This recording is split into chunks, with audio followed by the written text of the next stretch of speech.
Hey, we are live, week 6.5. We decided last week we're going half weeks. So Right. week 6.5. I'm Andrew Pasquini sitting here in Sacramento, California. I got Jason Aponte to my right. He is in, I don't even know, is it the Meadowlands out there? Is that where you're at? Where are you No, at? no, no. I'm in Jersey. Meadowlands I'm is the not in the stadium, isn't it? Meadowlands. Yeah, no, I'm not in the Meadowlands. That's East Rutherford. Okay. Yeah, but I mean it's close. It's Whatever. Jersey. You're in that general area. Right. I don't know anything about the New York area as I have not been out there. So I just kind of guess and throw it around. But anyways, week 6.5, episode 6 of this video podcast, live broadcast, whatever you want to call it. This is Right. the 49er live broadcast. We are live, and honestly, I'm going to be honest. This is probably the most excited I've been for an episode because we get to talk about a win over a quality team.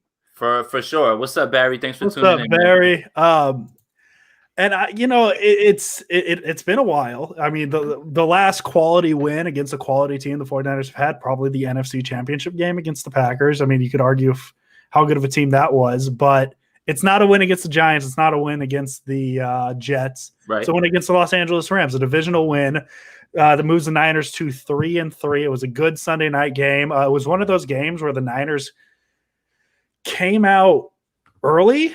And Let's go, Nate. I love that. Let's go, Nate.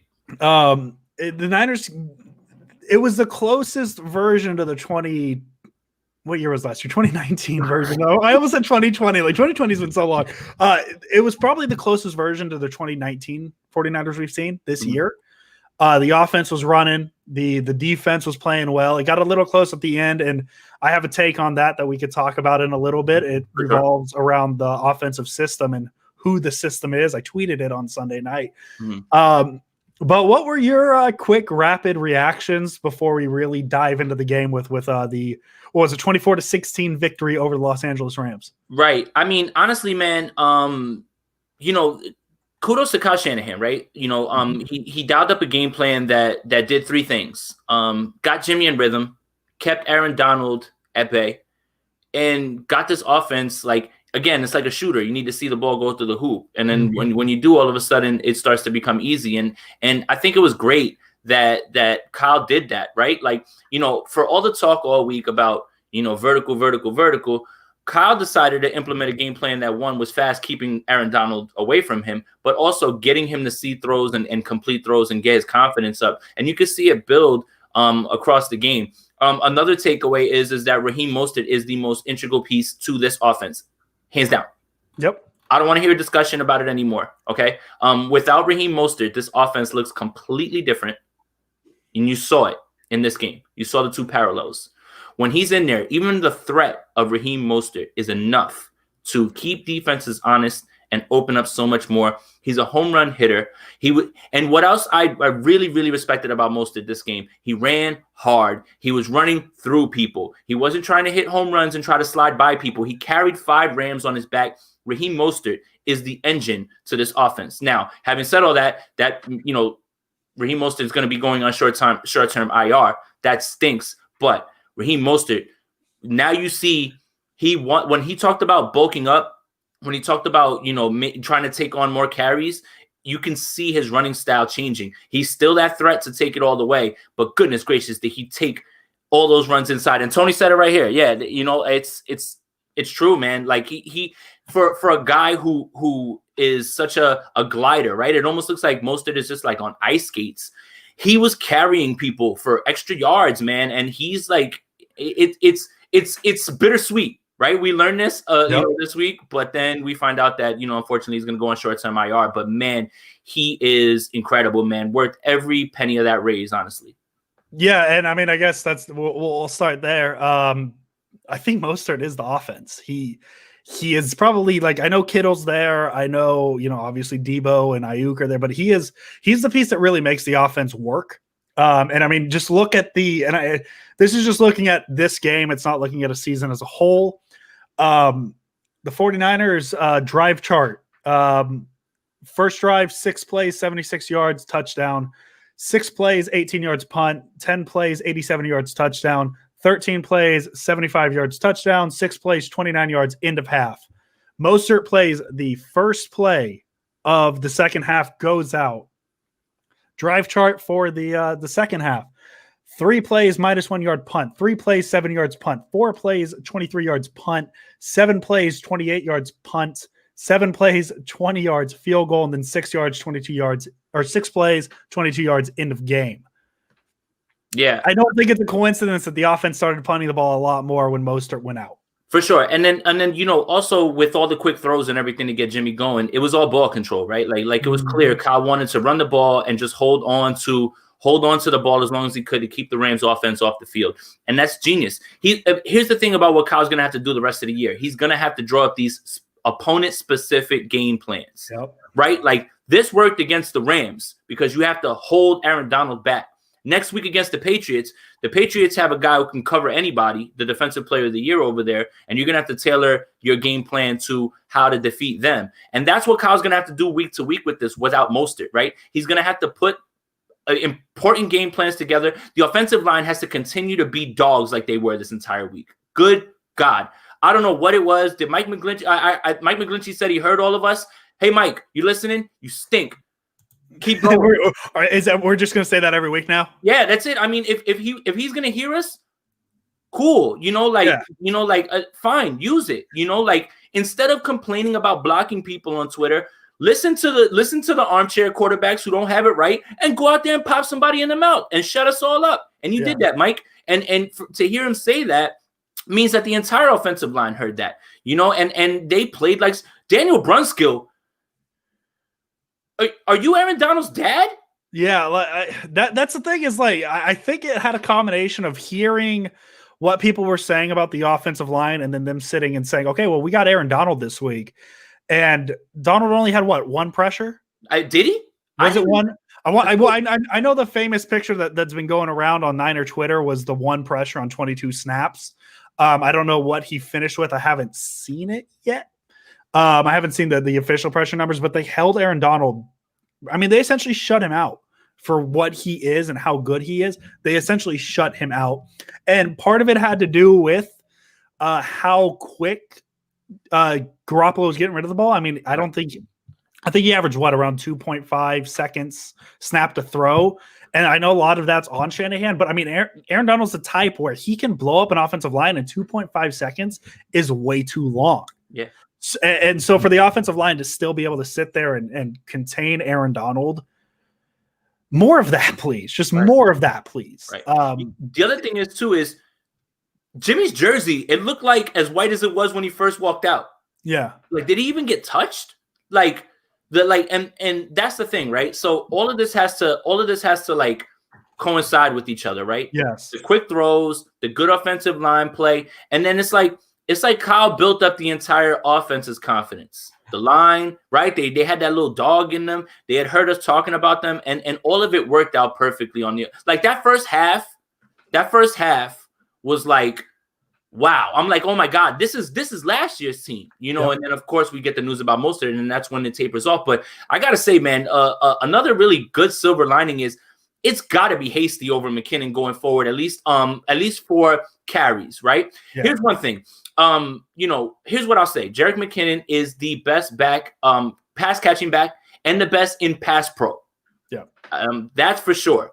But Hasty, man, he looked like Mostert, like little Mostert. Like he almost looks like, and Javi made the comp on a show that I was on, and this is perfect. Like Devontae Freeman, like that sort of runner.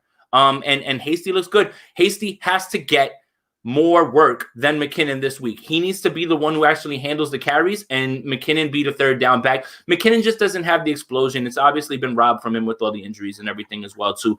But he's just dancing in the hole. Like Mostert's one cut. Looked like Hasty was one cut. Like they were sealing off cutback lanes for everybody, honestly. And Mostert and Hasty were the ones taking advantage of it, man. Well, Hasty pretty much took over for McKinnon after Mostert went down. McKinnon was the running back, and I think he only had 6 carries for how many ever yards he did. Mm-hmm. Hasty out-carried him. He had 9 carries. So I think Shanahan noticed that as well. And I think Hasty's probably the running back for at least Sunday. I mean, I think running back's going to be a week-to-week basis, kind of like the backup quarterback situation was, is he's going to go with who he thinks is the better player that week. and it's the right way to go. And I don't know when is Coleman supposed to come back anytime soon? When's So he back? they were saying this week, maybe next week, he'll be a welcome addition as far as trust, right, for Shanahan. I'm not gonna get all excited about Tevin Coleman because we know what he is, right? He's the 1-2 yard guy. He can pick up blocks and things like that. He's a Shanahan guy, but he'll definitely add some. Like he's a little bit better than Jeff Wilson, I think. I don't even know. I really don't even know, honestly, when it comes to that. Well, just like Shanahan with the running backs, I feel like the power rankings for the Niners go week to week. Mm-hmm. I mean, I think Mostert's the guy you consistently see there at 1, but 2 to 5, it can bounce around. I mean, there week 1, I would have told you, hey, McKinnon's the second best running back on this team. I mean, he carried the load pretty well once Mostert went out with the first injury. For sure. And now all of a sudden, now Hasty's there, and so. It goes back to my point that I think Kyle Shanahan can draw any running back, any human being 3 yards per carry. And I think you see that a little bit with what he's had to do with the running backs this year. Because, I mean, there's been a lot of injuries there. There's been a lot of moving around. Yeah. And I think Hasty's going to be the guy who gets the bulk of the carries on Sunday, but I wouldn't be surprised if it's McKinnon. And if Coleman plays, I wouldn't be surprised if it's Coleman. It's just kind of go from there. I mean, would we be surprised if Deebo Samuel leads the team in carries on Sunday? More of that, honestly. I love it. You know what's so crazy, man, is the Shanahan influence all over the league. I'm watching it. The Titans, the Packers. Like, everybody is stealing that end around, the Deebo end around, the one that they use for Ayuk. It's so crazy how the league is so copycat. And you're watching all of these other teams lift this from their playbook because it's that successful. Now, the other thing is that the 49ers are incredible run blockers, right? Like, and when they're the best when it comes to getting out there, and they're the only one, they're one of the few that utilizes a fullback who can block as well too. Like that sweep, that end around, that jet sweep, that's so hard to contain. Like you might even know it's coming, but even the threat of it keeps people standing still for a second. And by the time that you don't react, it's already going the other way past you. Yeah, and I'm trying to find the stat. Somebody tweeted, I forget who it was on Monday. Deebo Samuel. Oh, here it is. Deebo Samuel had 6 receptions last night. Target depth downfield on all 6. -5, -4, -4, -4, -8, -5. So, like, even if it's not an end-around run play, it's that little Garoppolo just throws it 3 feet forward, and Deebo takes it and runs, and it works almost every time. Right. It works almost every time. And that's what we talk about when we say the pass game is an extension of the run game for the 49ers, because the best passing attack they have is a glorified run play. And it works. It works. For now it is. Yeah, for now it is. I'm not gonna disagree with you there. Like, I think the ankle still is still in play there, and I think that Kyle understands I got to keep this guy upright. So yes, let's give him some easy throws, but also let's get this ball out of his hands so nobody can even touch him. Well, like even too that one game in February that we don't talk about against that one team who plays in Missouri. The first half, everything was going well. They were doing the end around a lot. They were getting the ball to Deebo, and then the second half they kind of stopped getting the ball to Deebo that way. And we know what happened.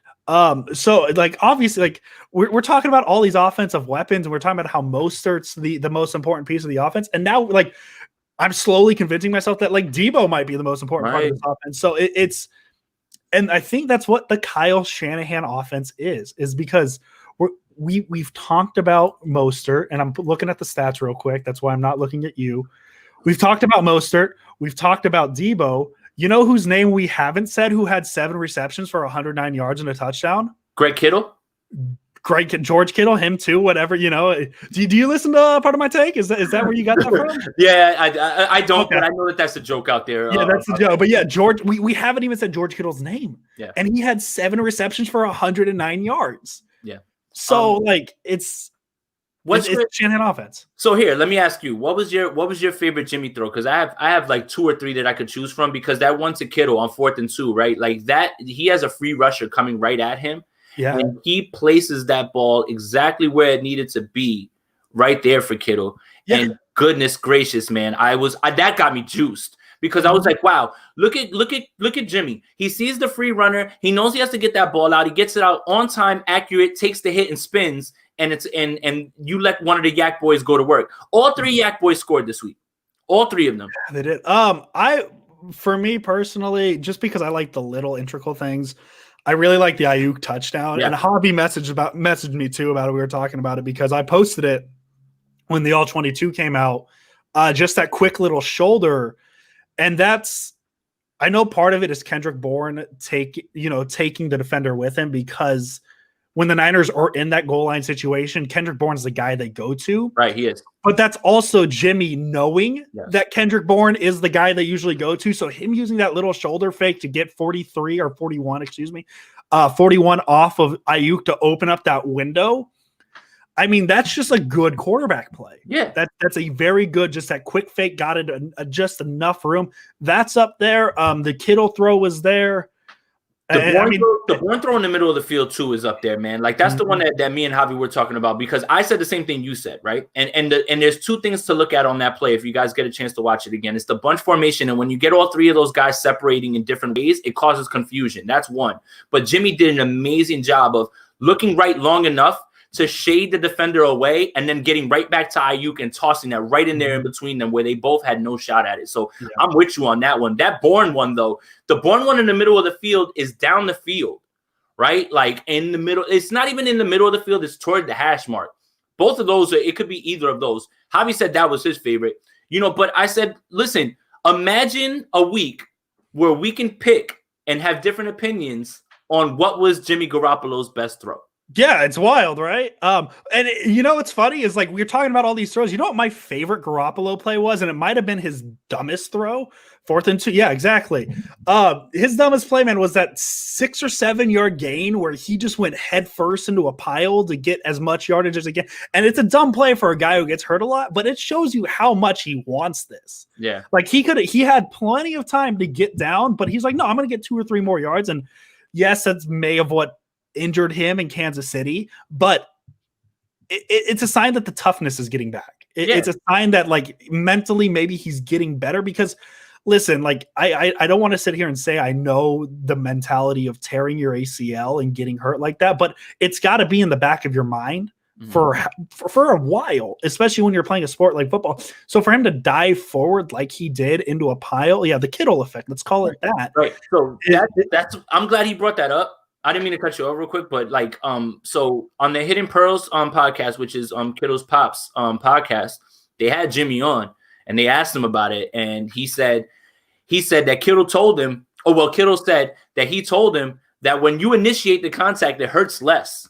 And Jimmy said, I remembered that, and he goes that I took it, and he goes, and honestly, I didn't really feel it right then. So there's definitely something to the effect. Well, embracing it is your way of the body. Hey, getting ready for it. So it's something that, like, it's something small, and I know you don't want to see your quarterback do that a lot, because there are quarterbacks like Cam Newton who might be in a different place if they took less hits, right? But I mean, it just shows you how bad he wants this, and how he, like, we talked about Mike McGlinchey saying he's heard it. I think Garoppolo's heard it too, and he wants to show that he's the guy. And the offense was humming in the first half. The second half, Shanahan still gets a little too conservative when he has a lead for me. But I think part of that has to do with Mostert was out too. Sure. So I don't want to fully chalk it up to that. And what I'm curious, and I was going to look into it a little more, is what the Niners' record is under Kyle Shanahan when they score a touchdown on their or get any points on the first drive. I'm curious. I'm going to look that up later and maybe tweet it out, because I just feel like when the offense gets a good start, it really just sets the tone. Yeah. And the offense has to carry. Because let's all right. So let's not get negative, but let's talk about something that concerns me. Yes. No pass rush, none. No pass rush. And the 49ers kind of had to thank their lucky stars that Jared Goff was horrible this weekend. And Cooper Kupp. Cooper Kupp doesn't drop those passes on a regular basis. What's crazy is I was looking at the stats, like at the third quarter, he had 6 targets for 1 reception and no yards. And his 1 reception was which was probably one of my favorite, like, play calls of the game. It was a 3rd down. It was a screen to Kupp. Kupp caught it and kind of hooked and laddered it to whoever the running back was on the play. And Tart did a good job, or was Tart or Ward, did a good job of recognizing it. But I wouldn't be surprised if we see that play ran by the 49ers at some point this year. That's a type of play that you would see a Shanahan pull. But yeah, Kupp didn't have a good game, and I want to say part of it is Goff didn't have a good game. But are you ready for my proclamation? Are we doing this now? Are we doing this 20 minutes now? So after you tweeted that out, right, and I retweeted it, I had a bunch of DMs come in. What does he have? What is that? And I was like, dude. I have no idea. Oh, what makes me nervous is I'm going to disappoint a lot of people. We talk about DBU, LSU, and Ohio State, and all these schools. I'm throwing it out there. New DBU, Santa Rosa Junior College. Let's go. Right, because I'm throwing it out there. Jason Verrett. Yeah. What a season. Yeah. What a season he has had. And we were talking a little bit about it. Him staying healthy, and there's definitely this confidence to him that wasn't there. Yeah. And seeing what he's been, you're talking about, the pass rush not being there, and that's an issue, obviously. But if Mosley and Verrett play the way they did on Sunday, they might have a little bit of a secondary. It's pretty amazing, right? It's pretty amazing, right? We go from 1 week to the next week, and all of a sudden the 49ers have all this depth now at cornerback, right after 1 week, right? Yeah. And it's so crazy how a defense is allowed to call plays because they know that they have reliable corners out there. Like, do you understand how much that matters? That, you have Mosley on one side and Verrett is locking down everything. People are not even throwing his way. Like, it's not happening. And then when you want to test Mosley's good enough where, he'll give us some catches, but he's very reliable. Very reliable. So this is like, I was on Leo Luna's SI show with Jose Sanchez, and it's like a rags to riches thing. They were dead on with that, man. It's like all of a sudden now, if Sherm comes whenever it is, because remember, we talked about not really counting on him, and I got a lot of hate, but hey, here we are, and we just got the update after the bye. I'm telling you. We don't know. Kind of just put him out of your mind at this point. If it's going to be Verrett and Mosley, I'll take my chances. This team just has to dial up more of the pass rush, just a little bit more, and we did that today. So do you want to get into the trade that was made today for the depth, at least a little bit? Because then we can get back to the game for sure. Yeah, so the 49ers made a trade with the Jets. I believe it was Justin Willis. I'm drawing a blank. Jordan Willis. There we go. I was drawing a blank on his name. Jordan Willis from the Jets.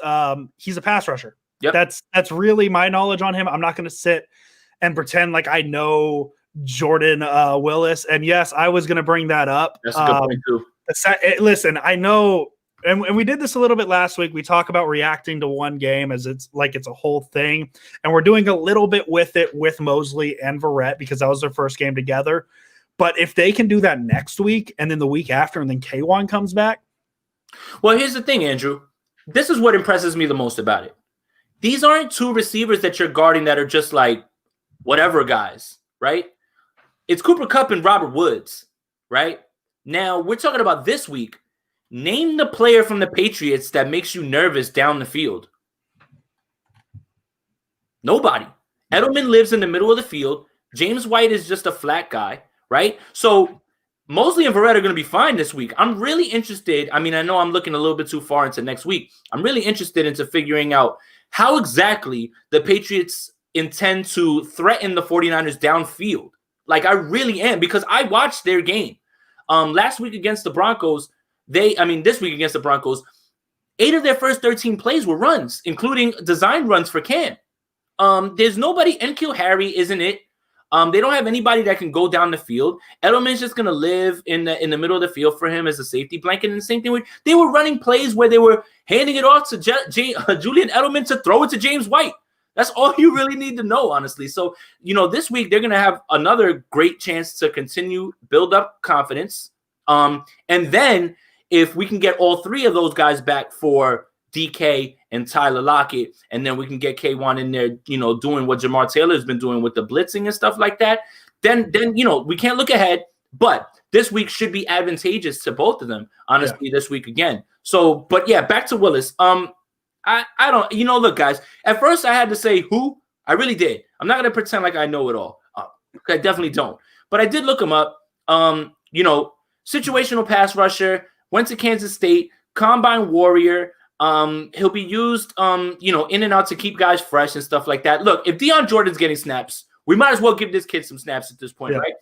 So it's just depth at this point. The 49ers got a 7th, and it's like, I just don't want anybody to think that this guy's gonna come in and just like blow shit up. He'll be fine, and maybe Chris Kaser can unlock something with him that that we've kind of seen, and hopefully that's what they're thinking. So I mean, I'm not against it. I just had to do my research. I'm not certain that he's like this game changer. He can just be someone who'll keep legs fresh for us. Well, and it's a trade that really doesn't do any harm to the 49ers. I mean, they get rid of a 2022 6th-round pick. They get an. That's what you were saying.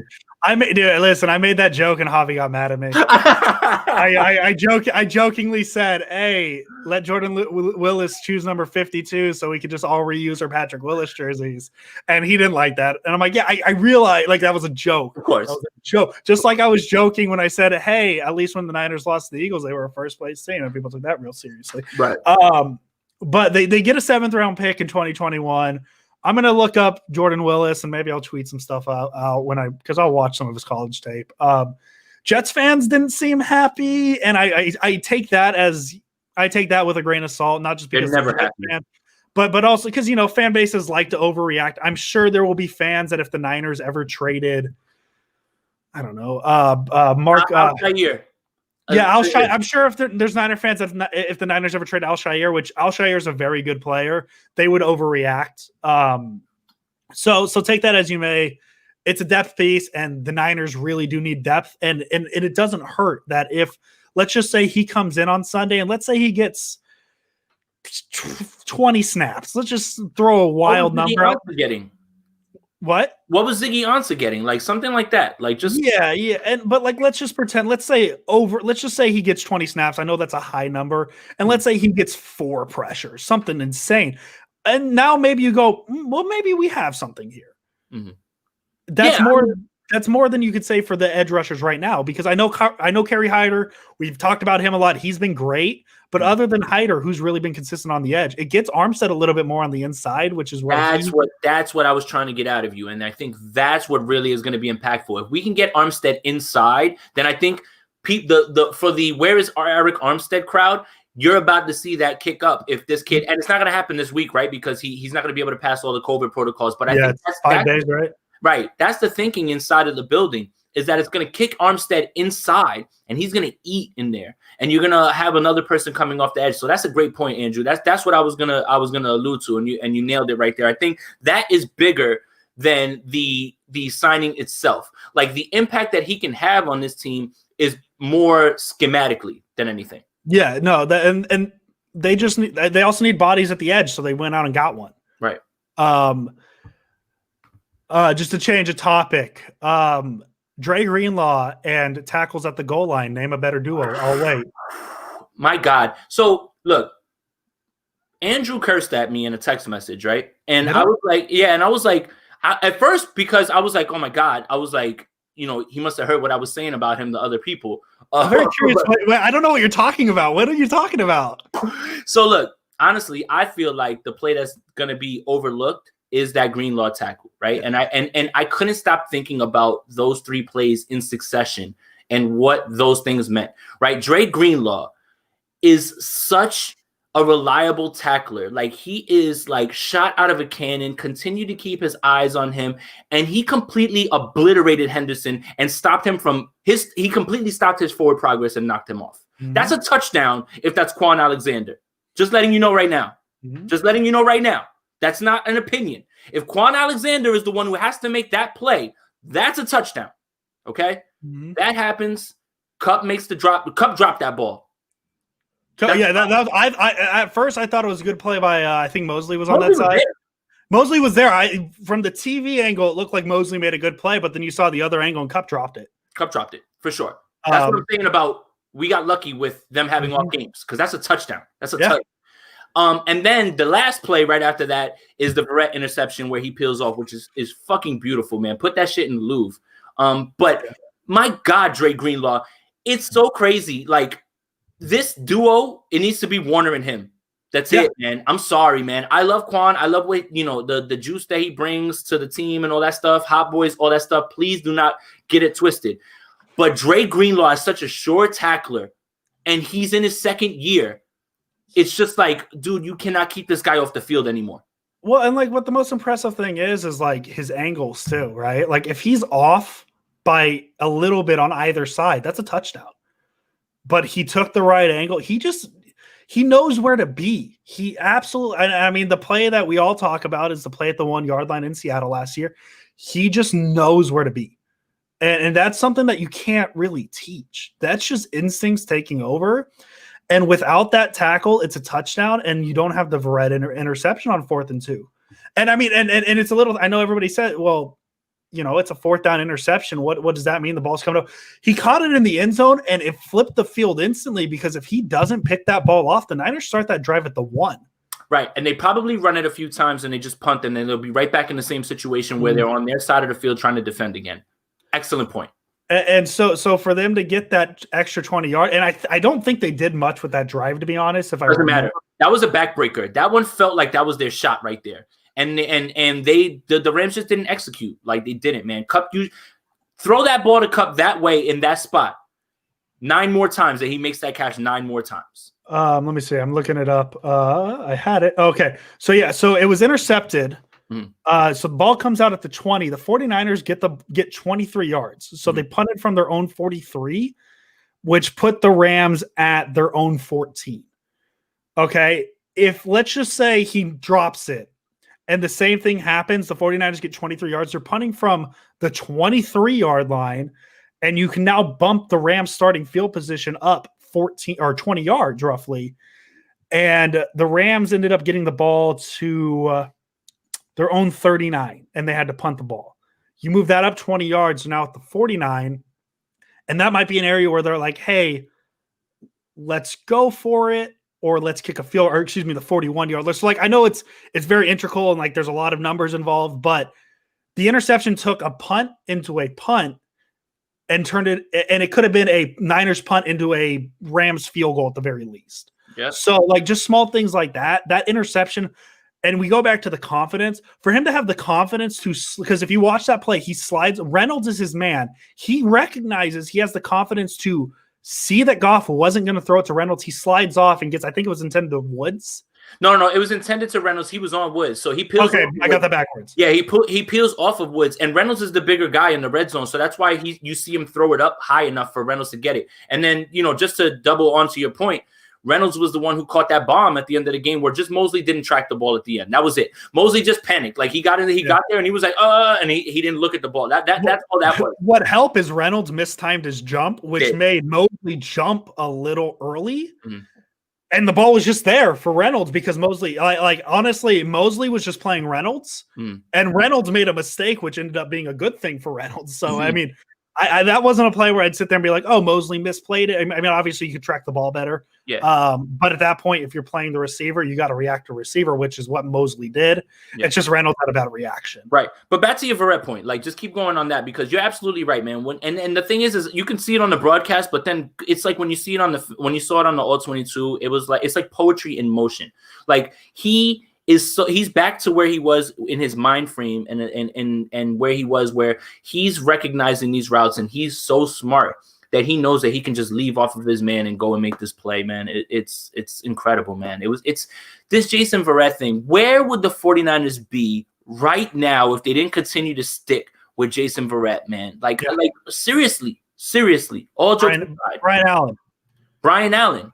Who somebody on Twitter said that, you know, that's the waste of a second round pick. But I was like, wow. I was like, I'm not even, I guess I'm not paying attention to this team. I had no idea that Brian Allen was drafted by the 49ers. Had no idea. I need to pay attention to this team more. You just got to ignore those people. You know, you just got to ignore the people who don't really, I think the same person said something else that was kind of wild and I just kind of ignored it.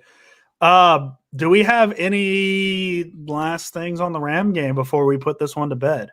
I mean, you know, just good team win. I feel like, you know, Tony Dungy's the only person that believed in us this week. And kudos to coach, man. He knew what he was talking about. And look, the 49ers did exactly what we said that they had to do. They had to come out as a desperate team. They had to come out like Kyle Shanahan had to script that first drive that way. Kudos to Deebo Samuel for realizing that he didn't go down on that play and yards. Like and then the offensive line play like that. Play like that every week. Play like that every week. I know we have injuries now. We've got, you know, Garland to the IR, but I'll tell you what, man, the drop off from him to Grasu is not that far, if it is anything. The only thing that scares me is if Trent can't go. But we found out today that it's nothing broken. It's not a high ankle sprain. Big fella just needs to take the day off. If you put a gun to my head right now, Wednesday, 9:05 Eastern, Trent Williams is going to be out there Sunday. Yeah, that's my guess. And I'm really tired of hearing the word high ankle sprain this season. Yeah. It's real annoying. And I was just very happy to hear that. And honestly, too, I'm happy that it was an ankle. Just because the way he was on the ground reacting, I thought it was like a concussion. I thought it was a head thing. So it was first, right? It was at first? Okay. So it was at first. He went into the blue tent, and I was like, oh, no, concussion, because we don't even know, like, how that goes, right? But then he came back out, and apparently he just tweaked it during the game, but he soldiered on. Look, adrenaline, tie your shoe real quick, keep going. It's just later on. It's just later on that we found that out, because I had no idea about the ankle until Kyle talked about it. And and to your point about high ankle sprains, I can't believe that I learned so much about what these things are, how the high ankle sprain stretches the tendons between the bones. Like, I hate that I know so much about this because it's happened to the team so much. What's crazy about the high ankle sprain, though, is you never know. I mean, you look at Garoppolo, he tried to give it a go after 1 week. Christian McCaffrey at the same time, when's he coming back? And so it's a hard injury to really know what's going on. And that's why I was kind of holding my breath with Garoppolo coming back against Miami, because you just never really know. And obviously he looked 100% better this week. And so I'm worried a little bit about Mostert having it, but I think they're trying to get out in front of it by putting him on the IR because with Garoppolo, the whole time it was, well, how severe is it? Nobody really knows. They're going to try and give it a go. With Mostert, they're just like, no, he's going on the IR. We're not messing with it. So I mean, and he's not even officially on the IR yet. That was just kind of what they thought. They're going to wait. No, they're going to wait till probably Friday. They have till like Friday or Saturday to make that move. So I think it's going to happen. And the other thing is that a high ankle sprain is much more devastating to a guy like him who needs to be able to play and move. So that's the thing. Like even with the quarterback, like it's tough. So here, check this out. This is a pretty good. Exactly. It's bad for running backs at this point. Can we get him on to say interosseous membrane? Can I get a pronunciation guide on that, please? Yeah, I want to be able to say that word. How do you phonetically say that? How do you phonetically say that word? Because I'm very curious. No, Jason said it. You said it right. Boom. I don't even know how you said it. Yeah. So I'm glad they're gonna try and take it slowly with Mostert because, as we said, he is. I said he's the system, and that might be a little too much, but he's a large part of it. No, he's the engine. He's the engine. Like that's it. Like it's no more debate. Anybody who was upset about him asking for just what Tevin Coleman makes, how do you feel now? Yeah, he plucked right in there and was like, he didn't even walk in and say like, yo, I want like $5 million. He said, just pay me what you're paying Tevin Coleman, and I'm fine with that. Oh man, this is good right here. So yeah, man, we talked about on the trade. We talked on the trade, but Spain being released now. As soon as I saw come across interior O-line guy who's been a 4-year starter for the Buffalo Bills. Yes, please. Whenever there's someone who's released, 49ers Twitter always asks, should we? This time, yes. And not that there's anything wrong with what's going on right now because Lakin had a good game. So did Brunskill. It's better to be proactive than reactive. And to have a guy who's actually been a starter at this level, yes, bring him in now. Not today. Yesterday, you should have brought him in. Now that you found out that he's like, bring him in now and get him going. Like, I'm with that all the way. I just want to reiterate what I said earlier today because I know he coaches at Santa Rosa High School. I definitely called Santa Rosa Junior College DBU today. So because of Jason Verrett. So there you go. There's your Santa Rosa shout out. I guess the other big news today outside of the trade was things that we've kind of talked about, but Ford and Sherman out until at least after the bye. I still wouldn't be surprised if we don't see them again. But if I had to put money on it, I would say we see Sherman before we see Ford. And I would too, but it's look, the range of outcomes is that he comes back whenever they say, or he just doesn't come back. Is it likely that he's going to come back? I wouldn't say it's likely, but if anybody has a shot, it's Sherman. I have completely washed D Ford away from my mind. For me, he's not on this team anymore. Stop asking about him. Please stop asking about him. Please stop thinking that he's coming to save this team. The man has an injury that is much more severe, and this team clearly doesn't get things right. Did you hear about Richburg? First it was a patella tendon, then it's a shoulder. This is weird. This is weird how they're holding on to these injury updates. It's so weird. And the thing with Ford is, like, we're not saying this in any negative sense towards him as a player. He's a good player. Yeah. It's just when it's said that a player has a neck injury or whatever order it was, I think it was a back injury first, and now they're saying it's a neck injury. Those are two body parts that you just don't want to mess with. Yeah. Like the neck and the back are up there. Like obviously the head is like A1 you don't want to mess with. But the neck and the back, those are the two spots you just those are the spots that, like, if those get bad enough, like those are spots you get paralyzed. And obviously I know Ford's nowhere near that because it's more of a collision issue. But the neck and the back, you don't want to mess with those. The Sherman issue, while it's odd, I believe it is the same. It's the same leg as his Achilles, right? Yeah, I'm not certain about that, but I believe I feel like that's what Javi said last week, and I could be. Yeah, it might be. I mean, I just know the calf is tied to the Achilles, and like I said, and if it is the same leg, the calf being tied to the Achilles that he tore, that's scary for him. And I mean, especially for a player like Sherman, where there is some speculation of, and this is me just saying it. This isn't me reading things. This is my opinion. I don't want people to take this out of context. You know, it could be also the Niners looking out for him because there is rumors, speculations that, hey, this could possibly be Sherman's last year with the 49ers. And he wants to go get paid somewhere else. And maybe the Niners are looking out for him, taking extra precautions. And that's me speculating. Don't take that and run with it saying that that's what the Niners are doing. I could see that being the case, especially with Verrett and Mosley playing as well as they are. And I know that that's a new thing, a new thing this week that we just found out how good they were together. It could be that.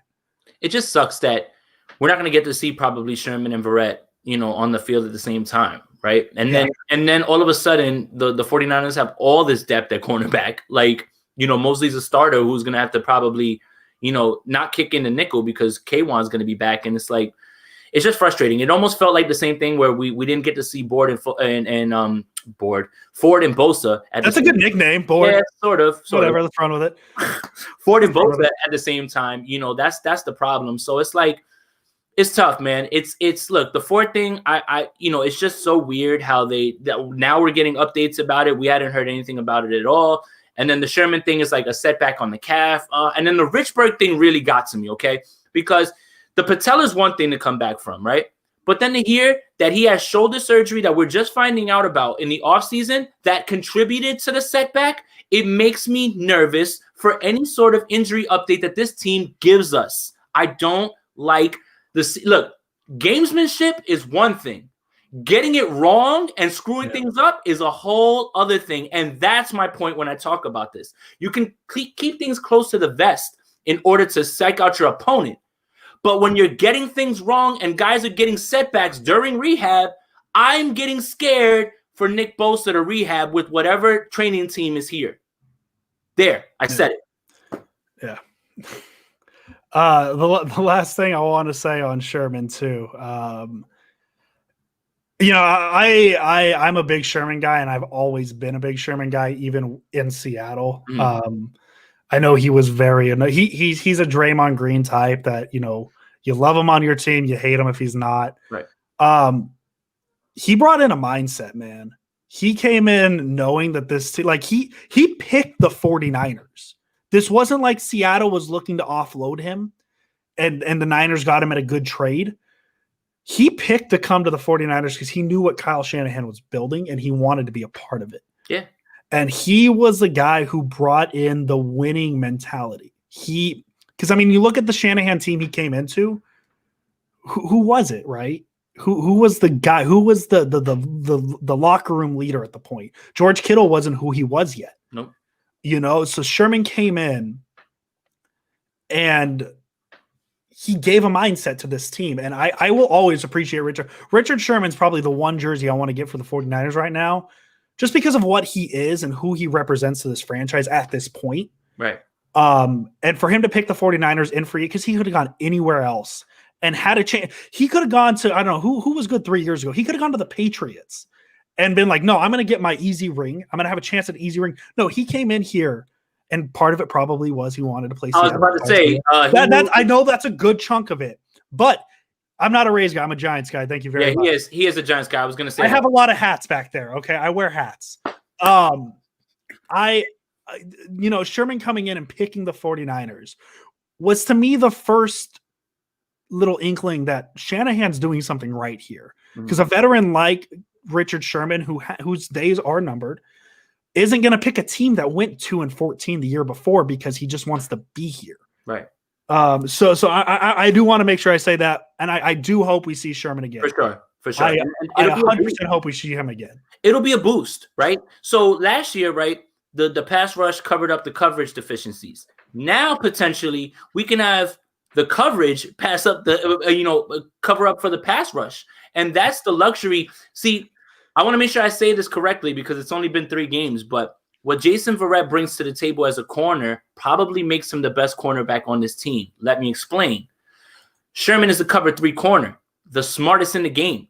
That's the reason that he's able to stick around, right? He knows routes. He understands schemes. He understands when to attack balls, and he understands when to, attack receivers and how they move. Verrett is blanketing guys one-on-one. That is a luxury that very few teams have at this point. And that's the difference between Verrett and Sherman. You can have one guy who can operate the cover 3 because we know Saleh loves to run it, but we can have another guy who, just in case you want to run man and you want to stick him in shadow, a Devontae Adams, a Julio Jones, go for it. Even if he's undersized, go for it. Sherman's best ability really is his reputation. I know he's lost a step, and that's nothing against him. Once you tear your Achilles, it's rough. Right. But if he's able to early on, get a pass breakup, get an interception, something like that, all of a sudden the field is cut in half. They don't look at him. They don't look at that. That's his best ability he has, is the ability of nobody throwing to him. And that's something that the Niners, I'm sure, wish they could have, just because it does become a little easier to predict where the ball's going if one side of the field is cut off. When Sherman was at his peak in Seattle, teams weren't even putting their best receiver on his side because they're like, we're not wasting our time. So Sherman's great. Sherman's a great player. He's a surefire Hall of Famer. He's going in as a 49er. I don't care. Well, you can't go. I say that to my Seahawks friends. Like, anytime I reference Richard Sherman, my Seahawks friends, I just go, yeah, 49er legend, Richard Sherman. It really annoys them. But yeah, Sherman's great. He's an all-time great, and for him to be able to be a 49er is really fun to see. And I don't know why I'm talking about him in the past. No, it's fine. I think it's because we get excited of the idea of having him back, and trust me, I would love to have him back, man, because it really does solidify things in a way. It's just that, given the age, given the injury, I'm just skeptical. And you know what? If I'm wrong, I'll be happy to eat all the. Oh, absolutely. And like, even with D Ford too, like if he comes back and he is what he was, that is amazing, and we are very happy. It's just, these are 2 injuries that are really, really hard. That are just really hard to not just come back from, but to know what to expect from the player. And for Sherman to come back from a torn Achilles and be what he's been for the 49ers is nothing short of amazing. Right. And remember when he negotiated his contract and everybody was like, whoa, everybody was crazy. Weird how that worked. It's almost like going to Stanford means you know what you're doing a little bit. He bet on himself. Yeah. He knew. And there's something to be said about the heart of a champion, is somebody who, and Sherman heard, oh, you're done. Oh, you're done. Oh, you're done. So maybe he hears us. Maybe he hears us and he said, and he hears us saying, we don't know if he's going to come back. And you know what? If he stands up on the podium and is like, I heard Jason Aponte talking shit, eat it, I'll be like, yes, he knows. Yeah, it's one of these things. Like, whenever we talk about a player, and like, we just need to put this out here now. Whenever we talk about a player, we're never personally coming at them. We're just talking about from what we know. We're not trying to slander D Ford or Richard Sherman in any way. We mean this. Just from what the situation is. Look, just from our perspective, we just, it's just scary when it comes to all that. So next year's deeper corners, I like this idea a lot. That's the connection from Lynch and Sherman, and it's clear that Lynch is going to go right back to his Stanford guy, right? Because Solomon Thomas, right? But we don't got to talk about that. You want to get into the preview of this game next week? It's going to be a lot of running the ball. If you like running the football, this is your football game. You know what's funny is how quickly things change, right? We're looking at the schedule, right? And we're like, oh my God, this team. I'm ready to go and say, man, they're going to finish this stretch 5-0. I'm ready. I'm locked in. I'm good. Was that the proclamation? No, my proclamation was definitely Santa Rosa Junior College's DBU. But no, it's crazy. I say this all the time. It's a week-to-week league, and all of a sudden, I am feeling it. I'm feeling ready to go. We both picked the Rams to win. We both picked the Rams to win that game, and the 49ers proved us wrong. Right. And all of a sudden, it might be a little different if they just kind of got let's say they played a game like they did against the Cardinals, but came out on top. Let's pretend that happened.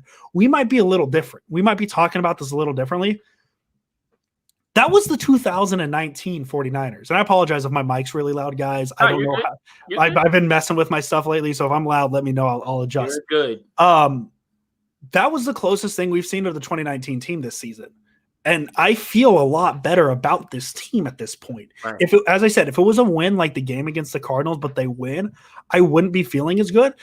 And maybe it's paired with, well, the Patriots just lost to the Broncos. The Broncos aren't great. The Broncos are a decent team. I'm feeling more confident about this team. And now what the key is let's see how they look on Sunday. And we might even be talking about a team that could go to Seattle and maybe do something, so we'll see what they look like. We'll see what they look like. Right. I think this week really gave me a little bit more confidence when it comes to it, just because I just finished going through all the Patriots film. Look, you're not going to find a bigger Cam Newton supporter than myself. But I also understand Cam Newton's limitations. On top of having someone that can't really stretch the field and beat the 49ers deep, his deep ball is not there. He's still as inaccurate as he was. I saw that last week. Also, what I saw was a guy who was gassed.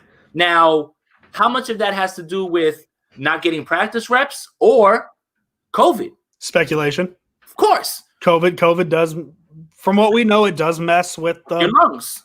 Whatever. Yeah. So it's tough. Obviously, you don't want to see that for anybody. No, I don't. And I personally would like to see Cam shred the Niners a little bit just to show that, hey, he's okay. Mm-hmm. That's the goal here. Obviously, I want the 49ers to win.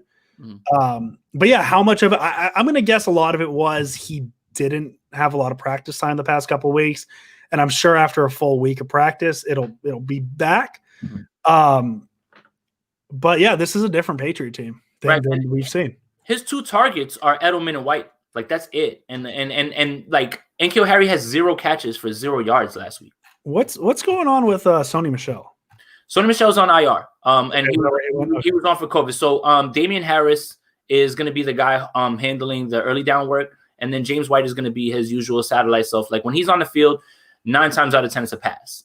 And then around the goal line, the Patriots have completely shifted their game plan towards Cam, and they just use him as the goal line back, very much like the Panthers did.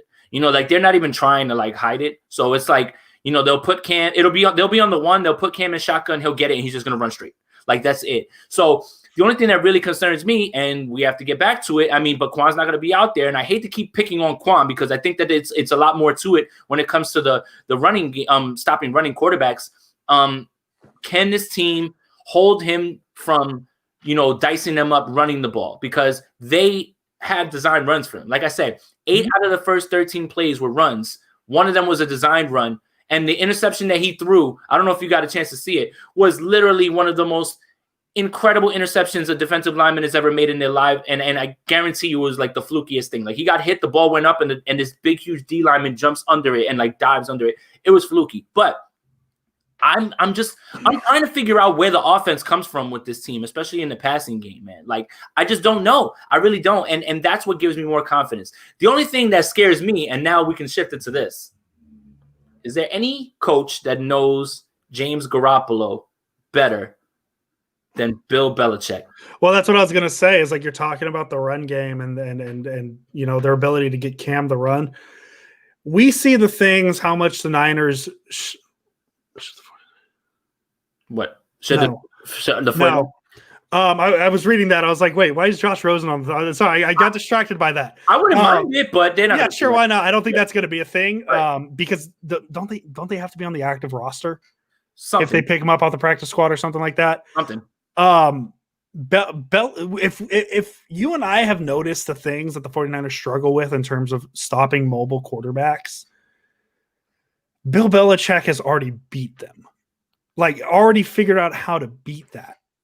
And that's the wild card here is Belichick, his ability to scheme and all that fun stuff. He knows Garoppolo, obviously. But the thing is, on the flip side of that is, yes, he knows Garoppolo, but if Garoppolo's just tossing the ball a yard forward, handing it off to Debo, like at what point do you need to stop, figure out a way to stop it? So like, it's going to be interesting to see how Shanahan deals with Belichick because what happened the last time those two guys faced off against each other. Falcons fans don't want to remember that. But I'm really, that's probably the matchup to watch for me is how Shanahan deals with Belichick and just the punches he throws. I think that we're going to see the game plan similar to what they ran against the Rams in the Super Bowl again, the 6-1. Like they'll just have the 6-man front with the one linebacker in the middle, and they're going to play man everywhere. Beat us. Like do it. Now throw. So here's the thing. Jalen Ramsey is one of the top corners in the league. Stephon Gilmore is the top corner in the league, and he can cover whoever you want to cover or whoever you need him to cover, right? I think I did suspect that Jalen Ramsey was going to be on Kittle a little bit more. That didn't really happen, honestly, this week. It's so weird. You watch the Rams do something on film one week, and then they completely abandon it the next week. It's so weird. It's just so weird. But that's the thing, right? Bill Belichick knows his strengths and his limitations, right? Mm-hmm. And now when you're talking about not having Mostert in there to keep everybody honest at this point, it's going to be really interesting to see how this chess match goes with the both of them, honestly. And I'm super excited to see how Garoppolo is going to deal with it because right now the Patriots don't really have a pass rush, right? It's not a pass rush, and they're missing Patrick Chung, Dante Hightower. Like these aren't like regular guys, like they they did a good job last week against Drew Lock, who had a dreadful game, first game back, that's all. He's a rookie, but I'm going to be super interested to watch, how the 49ers attack them because the 49ers are going to have to throw the ball to win this game. You better believe that Bill Belichick is going to take your right arm away and make you fight with your left. So this game's going to fall on Garoppolo this week. So it's Jimmy Garoppolo revenge game week. That's my favorite narrative in the whole world. It's Jimmy Garoppolo revenge game week because you traded him. He's getting revenge on you now. Honestly, I'll take that headline over the headline of what happened the last time Shanahan faced Bill Belichick. I'll take that. Jameer, your question, good question. I like it. I would say Sherman would go over Mosley because I think they signed Jason Verrett to be the second corner, and he's just been hurt. Yeah. For sure. I got a little bit of a trick question for you. Uh-oh. Can you tell me who the 49ers quarterback was the last time the Niners played the Patriots without Tom Brady? Ooh. And this is kind of a trick question. I'm by design. It must have been that year that it was Matt Castle when he got hurt, right? Good God. What year is that? 2009? When the hell did that happen? October 5th, 2008. 2008? Good God. 2008. Help me out in the comments, guys. I that one's eluding me right now. So it is a bit of a trick question because Tom Brady was technically a member of the Patriots that year. So I'll give you the literal answer. The literal answer, the last time the 49ers played the Patriots when Tom Brady wasn't a Patriot, it was 1998. The Patriots beat the 49ers 24-21. Steve Young was the quarterback. The technical answer, the last time the 49ers played that Tom Brady wasn't the quarterback, wasn't Cap. Cap was Cap beat Brady. I was going to bring that up. That was the last time we went over there. Cap kicked their dick in, actually. Go ahead. I'm sorry. Cap beat Brady. The last quarterback for the 49ers, October 5th, 2008, JT O'Sullivan. The immortal JT O'Sullivan. Like, and what's funny is This score's a lot closer than I thought it would have been. Actually, it was a 30-21. That's crazy. Matt Castle hit Randy Moss on a 66-yard touch. God, JT O'Sullivan threw a touchdown pass to Isaac Bruce. 2 touchdown passes to Isaac Bruce in this game. Oh, my God. The 49ers in the mid-2000s were just a wild – dude, the 49ers receivers in this game were Isaac Bruce led with 8 targets. Arnaz Battle, Niner legend. We've talked about him. Bryant Johnson, Josh Morgan, Delaney Walker got 3 targets, and Vernon Davis got 1 target for no receptions. Well, that's pre-Singletary, right? So he was just trying to figure it out, and then Mike Nolan, yeah. Mike Nolan, yeah. Hi, Mike Nolan. You're doing a fantastic job in Dallas, buddy. Way to go, man. Who's the head coach for the Patriots in 90? Was it Belichick? It was oh my God! You know it wasn't. Carroll. It was Carroll. In the 98 game, Pete Carroll was the head coach. Oh my God! What a wild! There's just so many random facts about this rivalry that happens, or this. It's not a rivalry. This matchup that happens once every 4 years. The last time the Niners played New England, 2016. Chip Kelly. Final score was 30-17. Hey, Mike Nolan's not a bad defensive mind. I'm gonna throw that out. I'm gonna say that. Listen, I think with Dallas a lot because he's in Dallas now, right? Yeah. I don't think they have the personnel. I mean, who's in their secondary? No, they just drafted Trevon Diggs, and they had guys. Okay, I actually real quick sorry, I didn't mean to cut you off there. On the topic of Dallas, I had a really spicy tweet that I really wanted to throw out there. That's my question, Sid. Right. Why is Greg Williams still in this league? And I hate to do this because I don't like to use the Kaepernick thing. How did Greg Williams get back in the NFL before Kaepernick? Well, that's my thing. Well, so to answer the question about Mike Nolan and Greg Williams and Mike McCarthy and any of these guys is the NFL coaching circle is a boys club, right? Yeah. If you've coached in this league and you rubbed elbows with the right person, you're going to continue to get jobs. Greg Williams consistently has run defenses that have been fucking garbage. Not even mediocre. Not even mediocre. Not even kind of good in spurts. Fucking garbage. Yeah. And for him to sit up there and try to blame Adam Gase for how piss poor your defense continues to look for whatever team it is that you fucking coach for, on top of him being terrible fucking human being. I don't understand how any of these guys have any jobs. Sorry, that's my rant. You get fired on from the top shelf. Greg Williams, eat a bag of penises. Okay, there we go. We got that out. I was ready to tweet this kind of as a troll thing. If the Niners need help at edge, you know who could help them? Who might be available? And this was me just kind of trolling. Aldon Smith. That's not a troll tweet. That's out there. Is that a really out? I haven't seen it yet, but I would imagine he wouldn't be too expensive if we're talking trade. So that's the thing, right? So they signed him to a 1-year deal, right? And if you send a 6-round pick, if Dallas is send us a 6-round pick, I will fucking go drive and go pick up Aldon Smith, right? Because you have to do it like this. You just recouped the pick on a reclamation project. That's you doing the right thing. When you get something for that, that's it. So it's not crazy, but we would need their season to continue to down the path at Cash Marsh. Aaron Lynch unretired today, and he's back. He's back in Jacksonville. He unretired. He's back in Jacksonville with Balky. He's getting the band back together. If you tore your ACL, Trent Balky wants you. Can we bring back Julian Peterson? I mean, let's just bring back all the former edge rushers. I don't care. Bring them all in, and whoever can make it through the workout, you're signed. You know what's fun? You mentioned Balky. Yeah. Bruce Miller's on the Jaguars. Yep. That's what I'm saying. He's getting the band. That's wild. Bruce Miller, Aaron Lynch, he's just getting all the guys back together. He's just wild. Yeah, it is, man. It really is, man. But again, boys club. Guys who knows guys who get them to jump in, yo, I got a job open for you. Come on. Mike Nolan was retired. Yo, come on, be my defensive coordinator, Mike McCarthy. Come on, bro. Yeah. The league's passed him by at this point, right? Because he's still scheming for statue quarterbacks. Yeah. That's it. That's not the league. So let's try and pull it back. Jameer asked a good question here. Yeah. What's Shanahan's game plan be against Belichick's defense? I'm just going to assume it's going to be the same game plan. just try and get guys in space. Debo, a lot of Debo.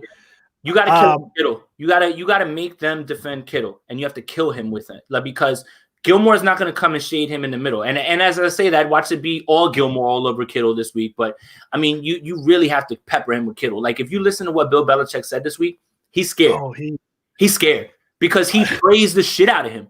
Well, he said he is the best tight end he's ever seen, whether it be coached or played against. And there's a tight end that he's coached that's considered the greatest tight end of all time. You know, so like that's high praise. Yeah. And I don't know if that's Belichick just saying it because but like Belichick's not the guy who's just gonna say things. Nope. Belichick's a guy who's gonna tell you what he means. And so that Belichick has a plan for Kittle.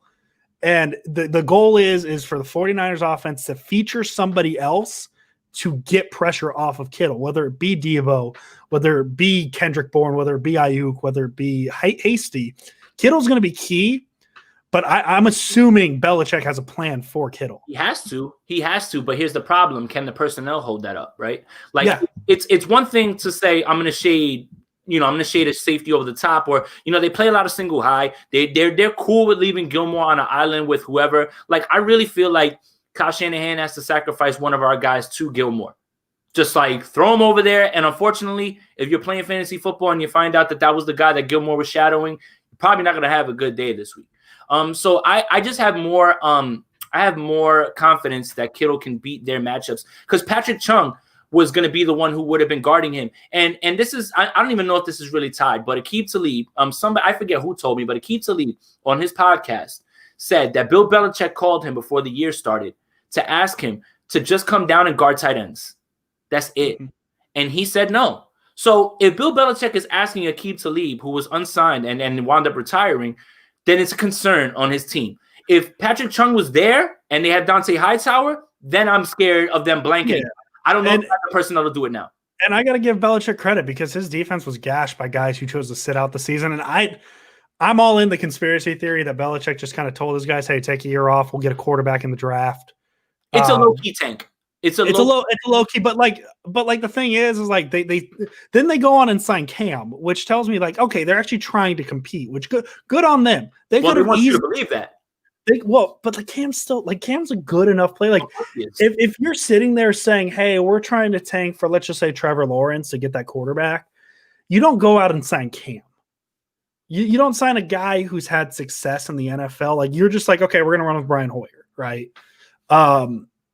So all the credit to New England, because they had a lot of guys gone this season. They entered this season with nobody on their defense because all of them opted out. I mean, really, the best one is still there, and that's Stephon Gilmore. Yeah. And I honestly think too, like the Patriots, I think the downswing started last year with Brady. They got a lot of turnover help last year early on in the season, but you notice what happened in the second half of the season when they stopped forcing as many turnovers. They started playing worse. Mm-hmm. So and a lot of that had to do with the schedule that they had, right? So like the Patriots last year, they got up to this incredible start the first 4 weeks of like all these turnovers that are touchdowns, but they played like the Jets, Miami, the Giants. Like it was compounded on top of the fact that they had a good defense and they had all those pieces. But yeah, you're absolutely right about that. Yeah, so I'm curious to see. And do you guys? Jameer's coming with some. No, he's got questions. Sorry, this is great. So I love the idea of getting Ayuk involved, right? But I want to make sure that I say this without coming off critical of the Golden Boy, because boy, you cannot say anything wrong about him on Twitter or give your thoughts on him on anything that he needs to improve on. Ayuk is such a downfield guy, man. Like, we need somebody like you saw him throw the ball up to Ayuk, which is good. I like to see them even attempting that. And the other thing that I really liked about it was, one, he gets to drop back. Two, he gets to step into the throw and be clean and let it go. The thing is that Ayuk, they're still using him similarly to how they use Debo, which is gadget-wise, right? Yeah. And I would love to see Ayuk just run some routes, run some comebacks, run deeper routes and things like that, and we can get him involved there, because I feel like he is the deep threat for this team that can do all of the things that Debo can do. It's just he's faster and he can take the top off. So it's complex, man. It's really hard to say. My simple answer will be he will be as involved in the offense as Kyle Shanahan allows it to be. Shanahan draws up a lot of one-look plays, one-look quick option, one-look throws. You saw that a lot on Sunday. It's as that play, the touchdown was always going to Ayuk. Touchdown was always going to Ayuk. And the next question, are we sure Ayuk knows? I don't want to speculate on that. That's not something I'm going to sit. They're showing a lot of confidence. Look, here's how you can determine whether he is or not. He's on the field a lot, and they're using him. If he didn't, then I don't think that Kyle would just throw him out there. So I gotta feel like he has a grasp on the playbook. Yeah, I memean he's getting more snaps than Trent Taylor, and Trent Taylor's been there. Dude, guys, keep bringing questions. I love this. I'm here. Oh wait, Jason. I lost Jason. I don't know what happened. All right, I'm back. Jason, I'm back. Hey, there. I didn't know how to answer this question without you. No. Can Jimmy make the throws down the field, especially the sidelines? He can. He has. Yeah. The thing is that what I notice is that he makes them when the guys are wide open. In this league, guys throw guys open. Even when they're covered, they're not covered. So that's the thing. So it's two things. It's twofold. I don't know if it's necessarily that Kyle doesn't allow him or that Jimmy doesn't want to. We talked about this, I feel like, ad nauseum last week, right? When everybody was talking about it. But it's still true to this week didn't change the way that I felt about his deep ball, honestly. So it's complex, man. It's hard.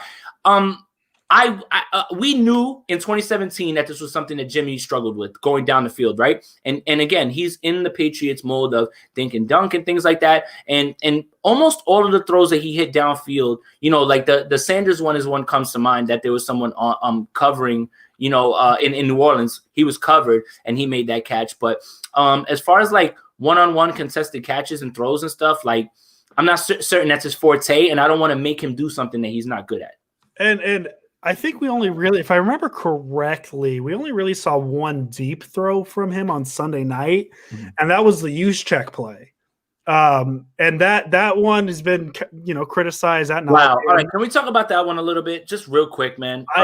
So my take, let me get my take out there, because you have this tape stuff down. But I got killed.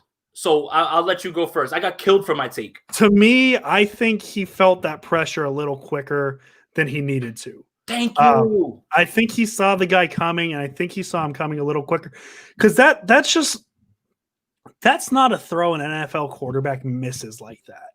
Thank you. I think he just felt the pressure a little too quick. I don't want to I know we like to sit there and talk about Garoppolo and what he is to this team, and I just don't see that being on him as much. I do think that like Aaron Rodgers probably makes that throw. I think the top tier guys, Juszczyk was the first read, but being the first read doesn't necessarily mean you're getting the ball to him quick. I just think the pressure came a little quicker than he thought it would. And I haven't looked at the all 20, and I could look at it while you're talking about it. You could look at my tweet and then go check the comments and see what people are saying. I just feel like he wasn't expecting that pressure where it was and how it was, and he missed it. He missed it bad, and then like plain and simple. But I don't think that's an overthrow. That if Garoppolo has no pressure, I don't think he misses that throw if there's no pressure there. I just think he sensed it way too quick. So, all right. So here's my thing. Right, that's the classic Y league, right? Like Shanahan's called that whenever he needs a big play. He's called it 6 times this year, and if you need me to pull up each time, I got it for you on deck. I know exactly what's going on. So here's what happened to me.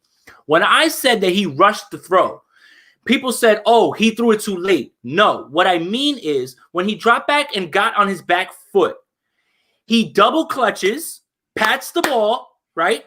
And then he airmails it when he sees the pressure. And he even had half a millisecond, a little bit more, to even just float it out there and get that up there, man. And Ryan, what's up, bro? Thank you, man. Appreciate you, bro. But I got killed for saying that he rushed it. What I meant was he rushed his process after he missed the initial time to let the ball go. That's it. And if you want to know if you don't want to take my opinion for it, when you watch the All-22, I want you to hone in onto the sideline. Watch the guy wearing the black hat who calls the plays for this team and what his reaction was. He went like this. And he went like that. Like, dude, if Kyle Shanahan, the mastermind, is right there in the moment, he don't need to see the film. He knows exactly what happened. What I meant was he rushed his process because he saw the guy coming. He has to hit his back foot. He has to let that shit rip, and he can't airmail it that far. That's just one bad throw in a game full of great throws, though. So when I say that he rushed it, please do not come in here in my comments going crazy on me, because people were going nuts on me, and I felt like that was a fair assessment. That's it. Like, I didn't see anything controversial about that. That's it. And look at Kyle Shanahan's reaction. That's it. I know Jimmy sees that shit. He went like this. I know Jimmy sees that. He knew that's a layup throw. Anybody makes that. And that's it. I'm watching the play now on the All-22, and I think everybody's a little surprised that guy got loose because I think Garland missed the block or something. I'm literally looking at it as we speak. Garland kind of misses the block here. He gets shifted to the left, and he almost has this moment where he turns around and he's like, oh God, there's a guy next to me. He's running by me. And Garoppolo absolutely throws us off the back foot. He spins away from the hit. I just don't think anybody really expected that pressure when it was coming and where it was coming from. And I just think that's the biggest thing. Like, as I said, do I think Aaron Rodgers makes that throw? Do I think Patrick Mahomes makes that throw? Absolutely. But that's a tough throw for Jimmy Garoppolo. And that's what it should be. This shouldn't be a thing where we sit back and look at it and we say, oh, this is who Jimmy Garoppolo is. It's a fluke play. If there's no pressure there, if that pressure's picked up, that's a catch. And the only thing that I was really making light of is, like, quarterbacks miss throws all the time. Like, do you want me to go pull up your, St. Patrick Mahomes? Because he makes shitty throws too. He made a shitty throw against the Bills that I was like, oh my God, like, Kelsey's running wide open and he barely got it to him. Kelsey had to slide on the ground. So even your God, Patrick Mahomes, makes bad throws.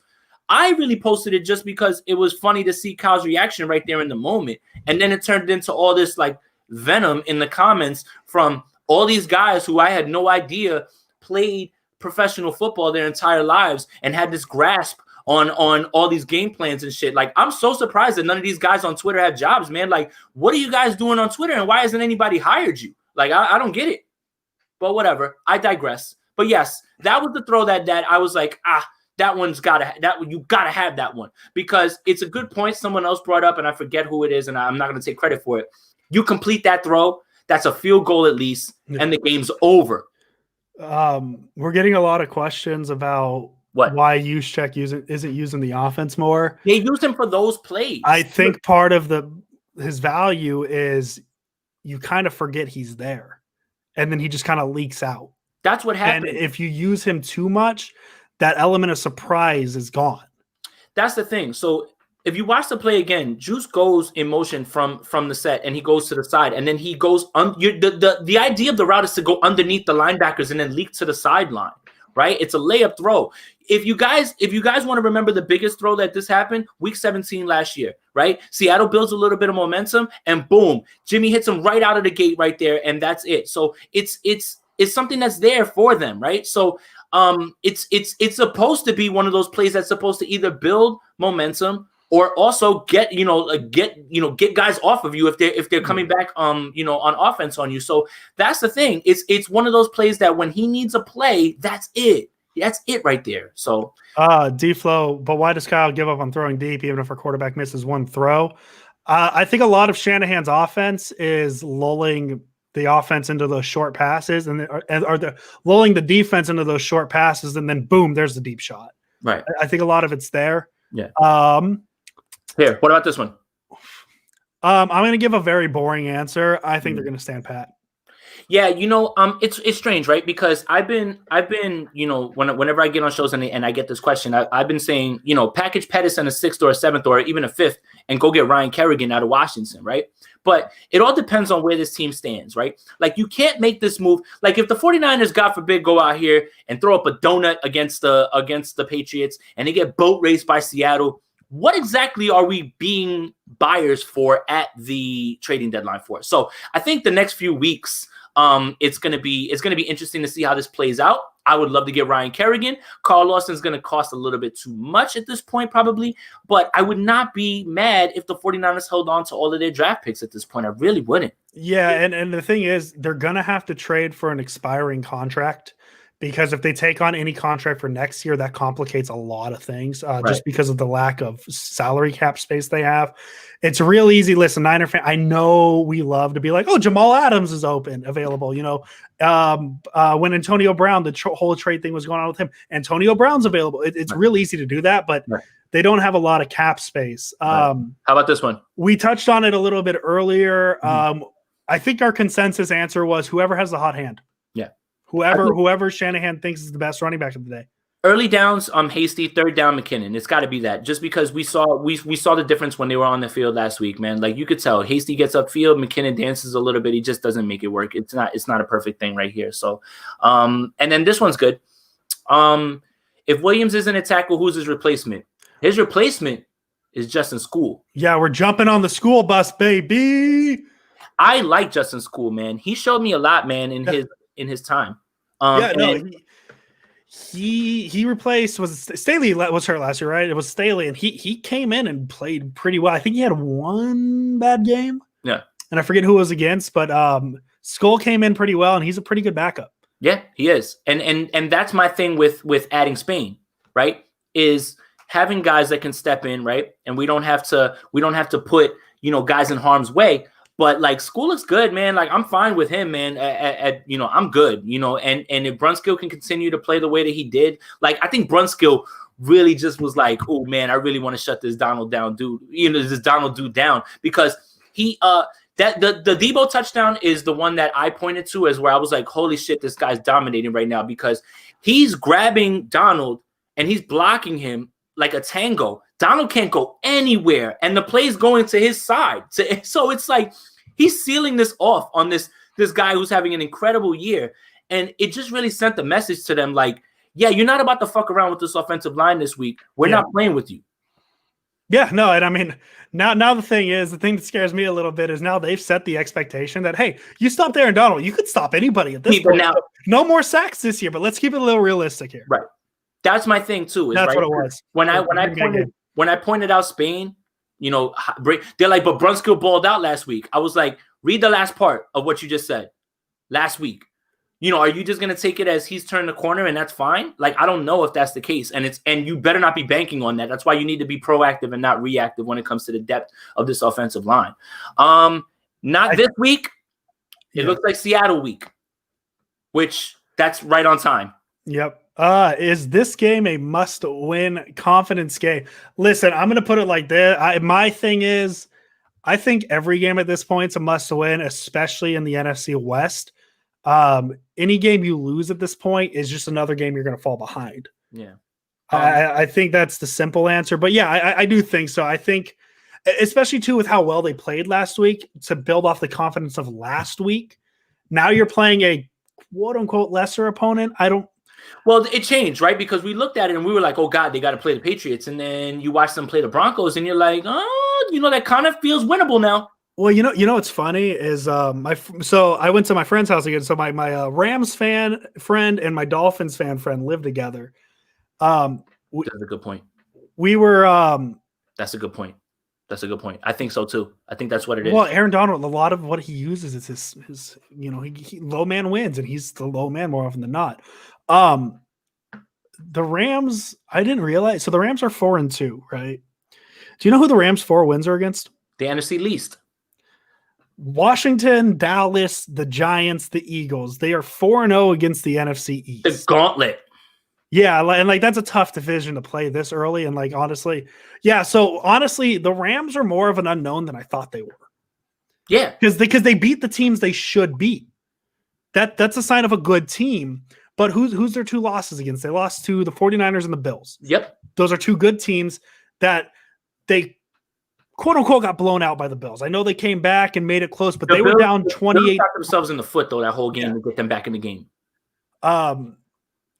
Yes, I expect them to take away George Kittle. I absolutely think they're going to try and take away George Kittle. It's going to be on Garoppolo and Shanahan to beat the Patriots. And I honestly think that, as I said, I think this is going to be a run. This is going to be a fast game. Yeah. I think Belichick's going to run the heck out of the ball because he knows the 49ers struggle against running quarterbacks. And I think the Niners are going to, quote unquote, run the ball. They're not going to run the ball with the running back, but they're going to do a lot of that Debo, Ayuk, reverse stuff. That's really, I think it's going to shorten the game up. Yeah. Well, I mean, we're let's do 5 more minutes, right? So I guess we've talked all about this game, right? Let's do the prediction at this point. Go ahead. I'll let you go first. All right, cool. So this game has to be the 49ers this week. Again, when you start to watch, you start to realize that there's no receivers that the Patriots have that can threaten down the field. I feel like I've said it over and over again. Cam's inaccurate. It's going to be making sure that Edelman doesn't wiggle loose on you in the middle of the field, and it's going to be making sure that James White doesn't catch these dump offs and take them down the field. And you got to keep Cam in the pocket and make him a pocket passer. Set that edge, make him step up into it. So I've got the 49ers winning a ugly, ugly game. 17-14 in Foxborough. Jimmy Garoppolo revenge game. Oh, how many? Kyle. Oh, that's Kyle. That's Kyle. Ignore that. Ignore that question. And why is it more than 3? It's 8. I love Richie James. I think Richie James is probably the 49ers' best return man. I'm on the same boat. As I said, I do think this will be a run heavy game. I think the 49ers are going to have to make every possession count because there might not be a lot. I'm going to go 21-10 49ers. Okay. That's a big one. I don't think the Patriots are at the level of the 49ers. And I know I'm going to probably eat crow for saying that. And the Patriots are going to win by 3 touchdowns, but no. I just don't. Well, hey man, the last time we picked the Niners to lose by 2 touchdowns, they beat the Rams. I think they're going to have to make every possession count. I don't think the Patriots are an offensive powerhouse. They don't put up a lot of points. Looking at their season this year, 21-30, 36 against the Raiders. The Raiders defense, give or take, 10 points against the Chiefs, 12 points against the Broncos. How many did they have on the Seahawks? 30, and that's a Seahawks secondary that's elite. So they don't put up a ton of points. And no. I think the Niners defense should be able to hold them to 10. I'm going to say 21-10. I'm going to sit with that. Yeah, this is the perfect opportunity for the 49ers defense to build more confidence, right? Like, like honestly, player of the game, it's easy to say last week it was Jason Verrett, but my goodness, if you ever have to ask a question of who made the tackle on that play, the answer is always Fred Warner. Yeah. It could be a special teams, kickoff. Fred Warner made the tackle. Like, he's just all over the field. So, having said all that, being able to cover any of those guys, whatever, we'll be fine with, listen, Edelman's going to be in the slot. That's my main concern. Jamar Taylor, whoever it is going to be having to deal with him, he's going to have his hands full because that guy's still shifty and everything. But I just don't know where the offense comes from at this point, man. Like, I really don't. Like, and I'm not trying to overlook the Patriots. It's just their personnel. I just don't get it, man. Like, I really don't see where they can threaten the 49ers outside of having a running quarterback. And the thing is we talk about the running quarterback thing is Cam's a little different than the ones the 49ers have seen. He's a lot of power, the middle sort of stuff. And so I'm very interested to see how the Niners deal with that because it is the option. It is a running quarterback, but Russell Wilson, Kyler Murray, those guys, they're east-west. Cam is a north-south runner. So we'll see how I'm interested too. That's something I'm going to watch out for. And he's not as fast as them. Like, he's not Kyler.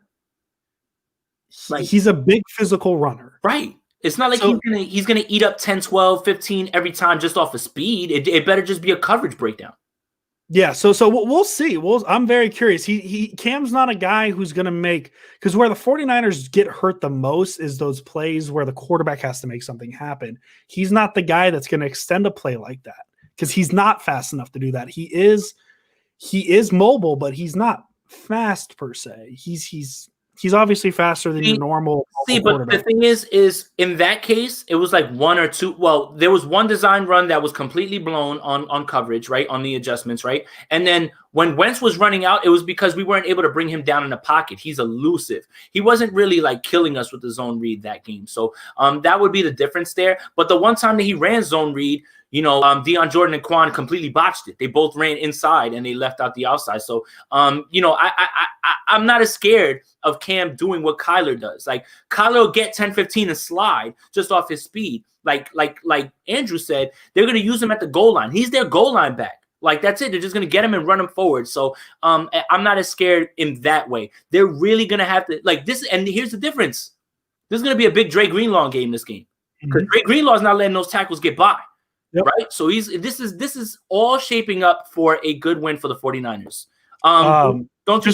Just on the Wentz point, he had 7 carries for 37 yards. His touchdown was 11 yards. So you take that away, it's 6 for 26. Right. So don't you think the Pats will try to call passes with the intention to wait? Yeah, probably. Again, you can't take any of that away. But at the same time, just there's limitations there. It's not the same thing. I'm not as worried. Right? Like if this was Arizona coming up this week, I'd be like, oh God, we just watched Kyler Murray run all up and down the field all over these guys. Like I think he completed something like 12 fucking passes last week against the Cowboys, and they scored like 40 points. Like, so it's different. With Cam, a great player. I love him. I want to see him succeed, just not this week. 49ers win.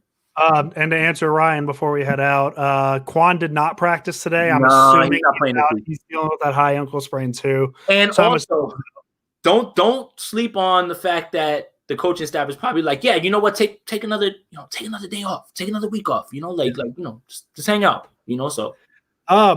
So I guess that's it. What's this last one say here from last week? Positive for now. Okay. Thank you. Daniel, for joining us. We appreciate all you guys. For sure. This is by far our longest podcast, but hey, You know what? If you guys come with the questions, I have nothing to do. That's it. I thought we were going to get some singing though. Oh man, it's not Sunday Night Football. But we're going to get Tony Romo. Oh, we're getting Tony. I forgot. Oh man, I could spend a whole 20 minutes on Tony Romo. Yep, Romo and Nance, man. It's gonna be a CBS game. Thank you, bro. Thank you for checking in. Thank you. Yeah, man. Honestly, guys, thank you guys so much. What's your favorite beer? Go. Pliny the Elder all day. Come on, Santa Rosa. Let's go. Come on, you know that answer. No, mine is honestly, I haven't had it in a while just because like I actually quit drinking. Whole long story, not gonna get into it, but it was Lagunitas little something. I love. Okay, there you go. That's solid. That's I love that beer. I love it, man. And it's a good one to have like 1 or 2 and then boom. I'm pretty sure that's Petaluma. Yeah, you're good to go. So, no, but thank you guys. It really means a lot that you guys have been checking in, going, we're just 2 guys that have started this on our own. And it really, man, it's amazing, man, that to have you guys interacting and then, telling us, how much you enjoyed after. Like, you guys will never know how much it means to us. So, keep checking in with us and we'll keep giving you the content, man. I think Andrew and I are talking about maybe doing another show because, we're getting a little bit of demand from you guys. And if you guys want that, for sure, we'll do it for you. Hey, man. And like, honestly, for me, the biggest thing is a lot of these names I'm seeing at minute 92 were names I was seeing at minute 1. So the fact that you guys are sitting here with us, listening to us talk Fortnite, it really means the world to me. I know it means the world to Jason. We do put a good amount of work in this, There's a lot of Tuesday nights where we talk and I'm like, man, we should be recording this too. But we enjoy this, and we're really happy that you guys stick along with us the whole time, and we will be back next Wednesday. And as always, go Niners. Go 49ers.